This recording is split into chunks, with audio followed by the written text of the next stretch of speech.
दोस्तों, भगवान कृष्ण से जुड़े ऐसे कई रहस्य हैं जिनके बारे में बहुत कम ही लोग जानते हैं।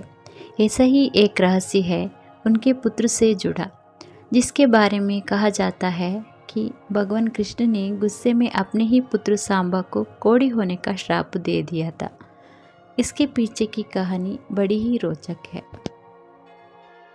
कहते हैं कि भगवान कृष्ण के श्राप से मुक्ति पाने के लिए सांबा ने सूर्य मंदिर का निर्माण करवाया था, जो अब पाकिस्तान के मुल्तान शहर में स्थित है। इस सूर्य मंदिर को आदित्य मंदिर के नाम से भी जाना जाता है।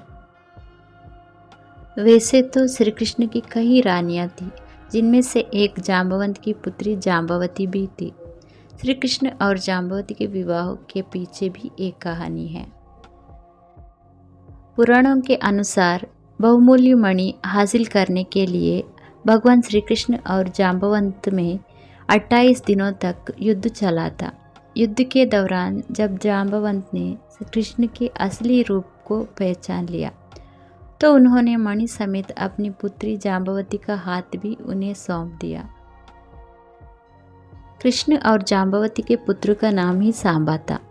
कहते हैं कि सांबा इतना सुंदर और आकर्षक था कि कृष्ण की कई पटरानियां भी उसकी सुंदरता के प्रभाव में आ गई थी।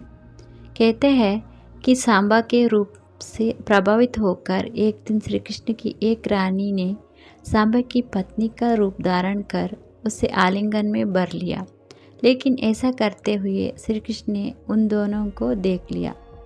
इसी बात से गुस्सा होकर श्री कृष्ण ने सांबा को कोढ़ी हो जाने का श्राप दे दिया।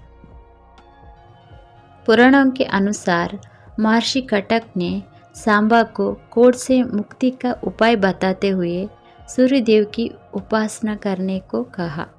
उसके बाद सांबा ने चंद्रभागा नदी के किनारे मित्रवन में सूर्यदेव का एक मंदिर बनवाया और 12 सालों तक सूर्यदेव की कड़ी तपस्या की।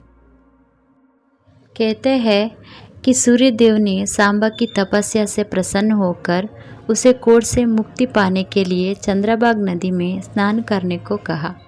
आज भी चंद्रभागा नदी को कोढ़ ठीक करने वाली नदी के रूप में जाना जाता है। मान्यता है कि इस नदी में स्नान करने वाले व्यक्ति का कोढ़ जल्दी ठीक हो जाता है।